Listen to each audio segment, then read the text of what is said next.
అందరికీ నమస్కారం. ఛానల్ 1 తెలుగుకి స్వాగతం. ఈరోజు మనమైతే తిరుపతి జిల్లా మంగళం క్వార్టర్స్ నుంచి సెట్టుపల్లి రోడ్డు పైకి వచ్చేటప్పుడు మిట్టగాంధీపురం దగ్గర ఉన్నటువంటి దగ్గర ఒక 150 ఎకరాల భూమి కూడా ఎవరో కబ్జా చేస్తున్నటువంటి పరిస్థితి కూడా ఇక్కడ మనం చూడవచ్చు. ప్రత్యక్షంగానే చూడొచ్చు. ఇక్కడ చూడండి, ప్రతి ఒక్కటి కూడా సరే గత ప్రభుత్వం కూడా ఇది రస్తా పరంబోకని కూడా తీర్మానం అయినా కూడా నిన్నటినే వర్క్ చేసేది చూడొచ్చు మనము. ఇదే ప్రకారం ఈ వర్క్ ఎవరు చేస్తున్నారు, దీనికి పట్టా ఎవరు ఇచ్చారు అనేది కూడా మన క్వశ్చను.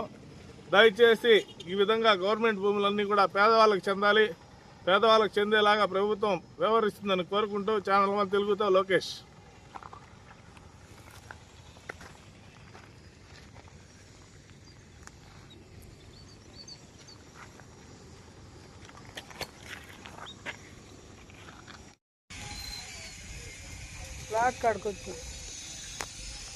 ఫ్లాట్ కాడికి వచ్చానా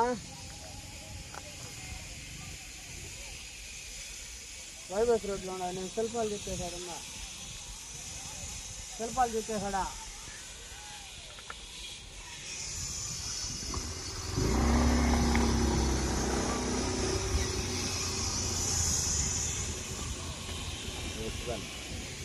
అయ్యో